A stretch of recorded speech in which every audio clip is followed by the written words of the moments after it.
Hello, and thanks again for joining us. After the tragic shooting at Annunciation Church in Minneapolis, the desire to donate blood is surging. 18 people were injured and 2 children died. After the shooting, blood was needed to help save lives. Memorial Blood Centers say their organization provided more than 250 blood products to local hospitals in response to the shootings. Before the tragedy, Executive Director Jennifer Kaluza said they declared a blood emergency because of a supply shortage. Kaluza says the community response has been almost overwhelming. People are coming in to donate at a high volume. The event itself is obviously tragic and horrible, but it is encouraging to see people respond in such a positive way and be so proactive about doing something to help. Kaluza says there is no substitute for blood donations, and the volunteer supply is the only way to get it to patients. And she says Memorial Blood Centers is on standby in case more blood is needed. If you'd like to sign up to donate, we shared information at ccxmedia.org. A Brooklyn Park man who allegedly stabbed the father of his ex-girlfriend's child was arrested after fleeing the state. Police say 44-year-old Lennon Zengwana Patis stabbed a man during a domestic incident last Wednesday.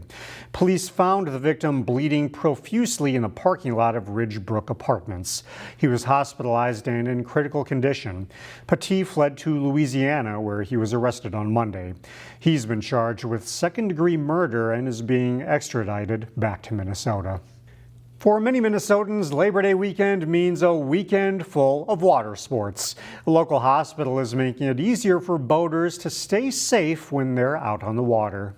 It's easy to forget a life jacket or not have the right size or right number for people who are going out on the lake that day.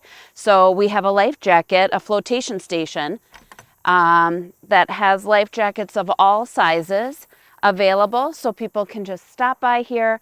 North Memorial Health Hospital has installed loaner life jacket stations at Weaver Lake in Maple Grove and other metro boat launches. Drowning may be more common than you think. The CDC says 4,000 people die from drowning each year. That's about 11 per day. Drowning is a big concern for people of all ages. So it's not just young children that we want wearing life jackets, it's everyone of all ages. The loaner life jackets are available for free. Just make sure you put it back when you're done with it. Some significant news that will impact youth and the city's largest apartment complex. Brooklyn Park city leaders this week announced they have successfully secured a $4 million federal grant that will be directed toward the expansion of the Zanewood Teen Center. The money comes from a loan forgiveness agreement the city's Economic Development Authority had with the owner of Huntington Place Apartments, Aon. The agreement allowed a federal grant to be passed through to the city from Aon. The money will now be used to help fund the expansion of Zanewood, which is located right next to Huntington Place.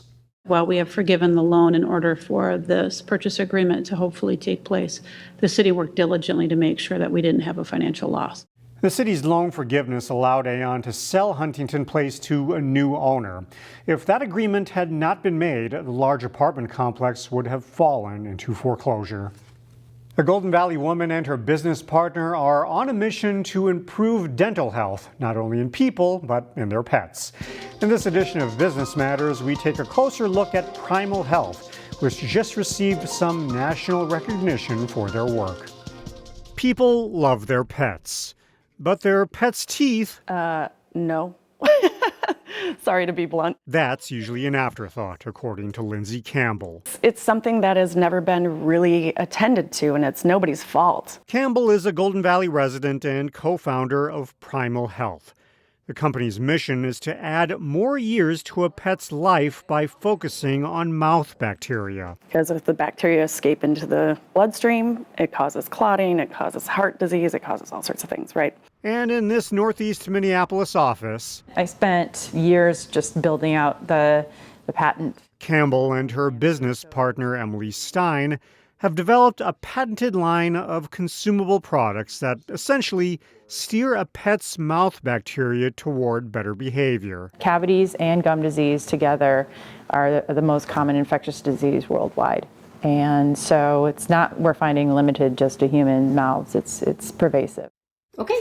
In an effort to improve the oral health of pets, they came out with teeth. Drinking water. You put 1 scoop of powder in your pet's water every day, and over the course of a few weeks, they say it improves their breath and their overall dental health. And we're really wanting to take care of pets' mouths because they're unable to take care of themselves. And about a dog or a cat can lose about a third of their lifespan if they have gum disease. Their work is receiving recognition. This summer, the Pet Innovation Award program selected Teeth as its Pet Dental Care Company of the Year. Yeah, it was just really flattering that we got picked for that, so it was exciting. Exciting because they know that their technology is making a difference, one meal and one mouth at a time. Dental health is overall health, and if we can extend lives and time with your pet, that's what we want to do, and we love hearing that.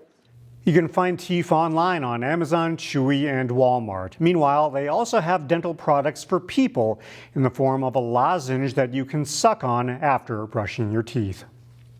Finally, this segment, a Plymouth dance group had a night to celebrate. The Summit Dance Shop performed at halftime at Thursday night's Minnesota Lynx game against Seattle at Target Center. The performance was the culmination after months of training. The Summit Dance Shop offers training for dancers as young as 3 through adult age, with a diverse curriculum, everything from ballet to tap to hip hop. Congrats, ladies, on your performance.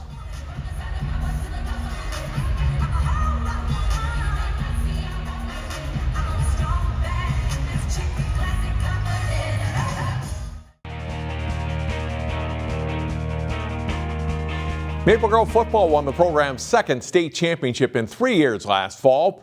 The Crimson come into this season as the #1 ranked team in Class 6A. They started their title defense on the road. Chaz Moots has the highlights. Maple Grove football with a tough task out of the gate, starting their season at Stillwater. The Ponies scored a touchdown on their opening drive, then they got a 4th down stop, but Bo Thien follows that up with a timely pick. Crimson offense then goes to work. 4 straight run plays ends in a James Engel touchdown. MG has their first points of the season. Second quarter, Maple Grove sticks to the ground and pound. It's the Minnesota State Mankato commit Engel again scoring his second touchdown of the first half. 17-7 the score at halftime. First drive of the third quarter, Crimson going right to work. Caden Harney, great pass. Henry Knutson, an even better catch. Harney put it only where his guy could get it. Knutson, only one hand needed. MG with 24 unanswered points. Ponies inched their way back. A field goal late in the third. Then this, some trickeration. Jack Runk finds Carter Zoller from 31 yards out. Stillwater back within 7. Crimson responded. Nothing fancy, just back to work on the ground. Jeffrey Nordvald, 25-yard scamper. Maple Grove had 178 yards rushing. Engel with 125 of them. Harney had an efficient night, 8 of 10 throwing for 70 yards. He also had this nifty 16-yard touchdown run. Nice block by 71 Matthew Perouse. The Crimson start 1-0 with a 20-point win. In Stillwater, Chaz Moots, CCX Sports. The Wayzata football team opened its season at home Thursday against one of the best Class 5A teams in recent seasons, Andover. The first ever meeting in football between the Trojans and the Huskies. Late first quarter, Huskies quarterback Joseph Mapson runs it in from a yard out for a touchdown. Andover leads 10-0. A couple of plays following a long kickoff return by Sam Boo. Trojans quarterback Thor Sukup lost the throw up to Jackson Brown in the corner of the end zone for a touchdown. It's a 10-6 game after one quarter. Leading 17-6 early in the third quarter, Mapson gets loose for a long one here.